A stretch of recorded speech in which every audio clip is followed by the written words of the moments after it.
Okay, everybody, what I'm gonna do, I'm gonna set the camera up above, and this is on some tactical knives that I got together from my collection.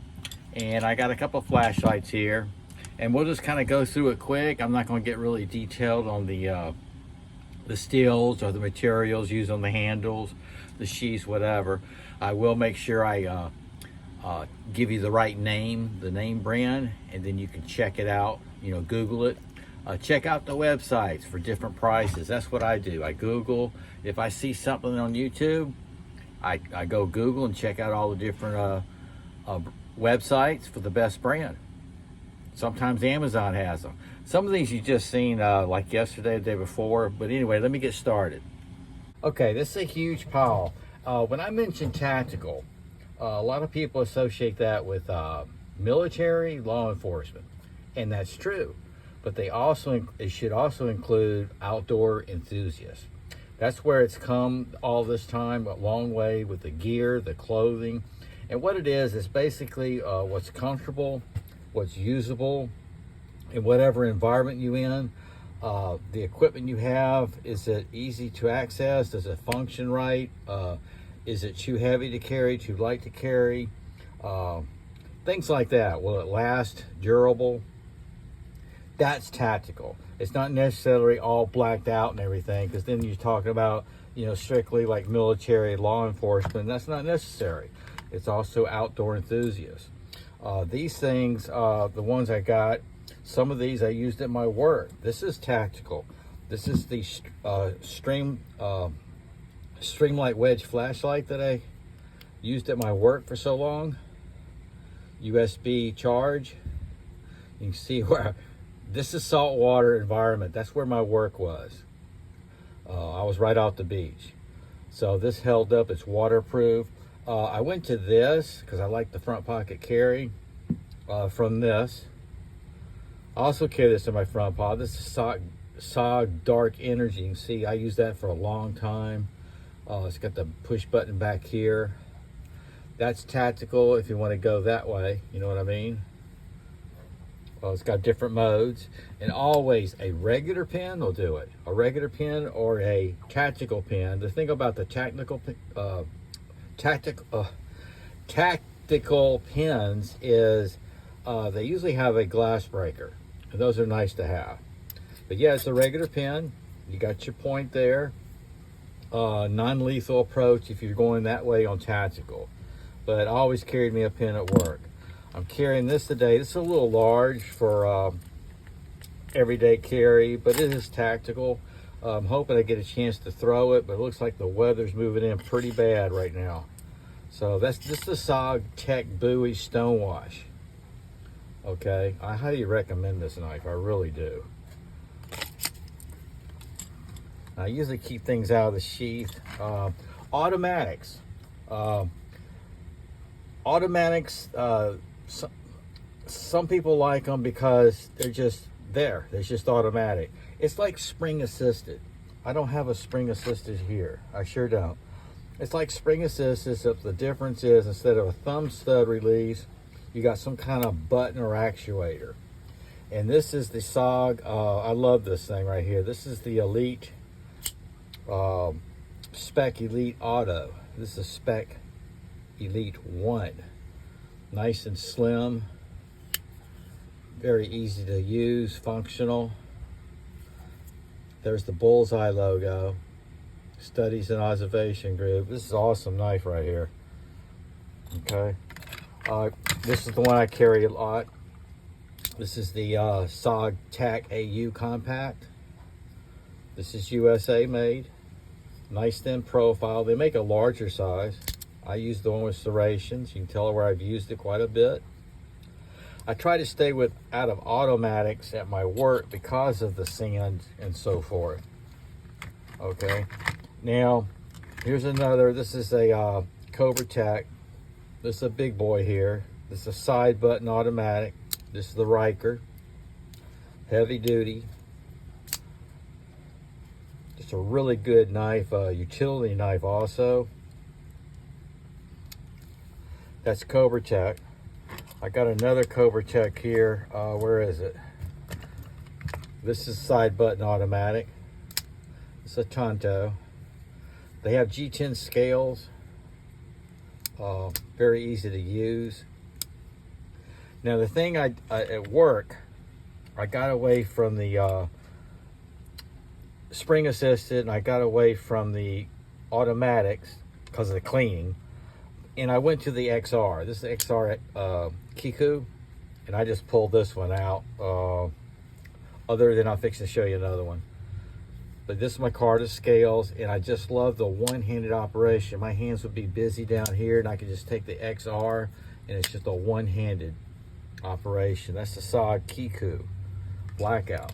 Now what I'm carrying today, they called it, instead of the XR button, they call it the tooth lock button. Check that out. This is the one I carry every day now. Very functional, and if I was at work, if I was still working, I'm retired now, yeah, this would have been in my pocket, no doubt. This is VG10 Sanmai Seki Japan. All right. This one is just a flipper. This is a big boy. It's a wheel steel. I showed the wheel steel yesterday. Just a nice big size. It's a sensor. D2 steel. Look how big that is. I bought that local at the Ace Hardware. Got your lanyard, deep pocket carry. Awesome blade. Liner lock. Really nice smooth action. That's the wheel steel. I'm going through it quick, I know. This is a Cobra Tech.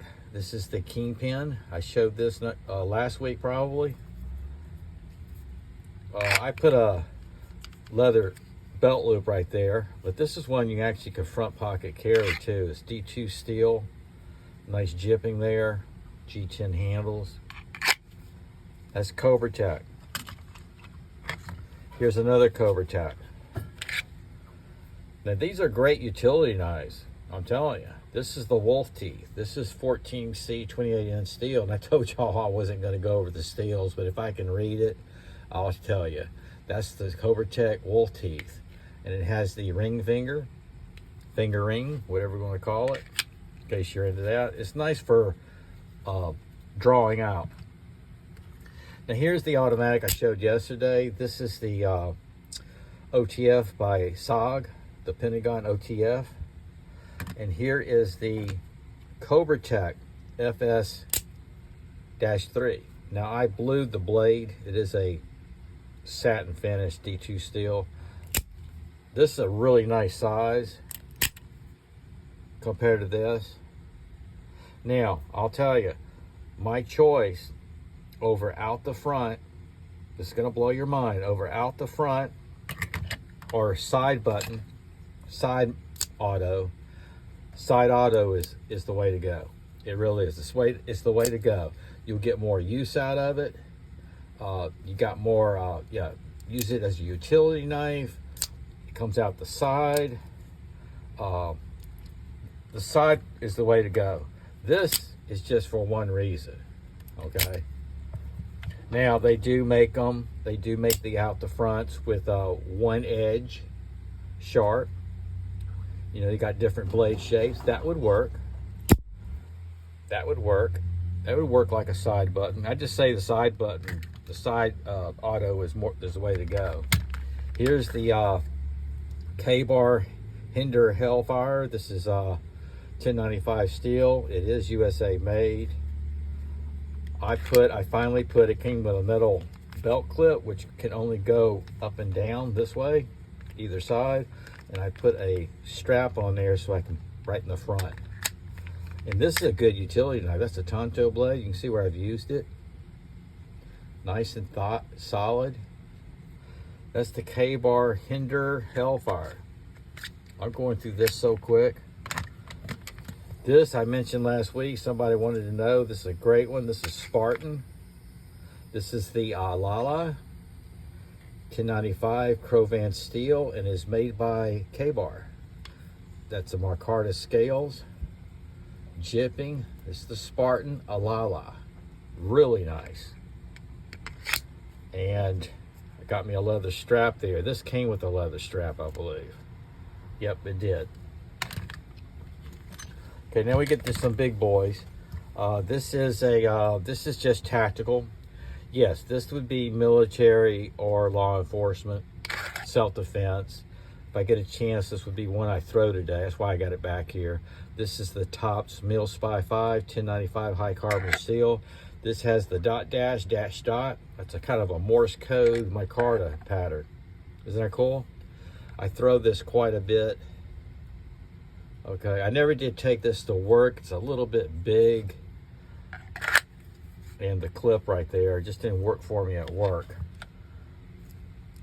This is the seal pub. Now don't mind the leather sheath. This is this is a tactical knife for even outdoor enthusiasts. You can get the MOLLE sheath, nylon sheath, MOLLE compatible, or you can get your molded Kydex type sheath with a nice nylon belt loop. And this is just a custom leather sheath I made for it, but I did take this to work. It's got the serrations I needed. Nice grippy. This is one of the top selling SOG knives of all time. And I still know some military buddies that have written me and tell me they took it on 3 deployments, 4 deployments. They're back home still using it. Between this and the SOG Pup Elite, you can get these anywhere, guys. And we're talking $50 to $60. It's a legend, the SOG Seal Pup. I'm telling you, I'm gonna leave that one out because I might throw that one. I got a choice so far between these on throwing if I get a chance. And now my most used one, it's tactical. It comes with a Tek-Lok clip. That's what you want. I fixed this up for me at work. Okay, but Tek-Lok, you can mount it on your gear, your vest. This is the SOG Seal FX blackout partial serrated Cerakote finish. This has been through everything. Yep, I've trenched with this. I've cut roots, pipe. I've set it over and over, and this is my go-to. I still carry this a lot around the house when I'm doing repairs. Yep, nice hammering in right there. Made in USA. Yep, highly recommend it. Yours won't look as pretty as mine, I'll tell you that. That right there is just, it's absolutely beautiful. Okay, that was a quick one. I hope it helped. Again, tactical. It involves the clothing, everything, all your gear, and it can be for military, law enforcement, or outdoor enthusiasts. Yep. So, that is for Tactical Thursday.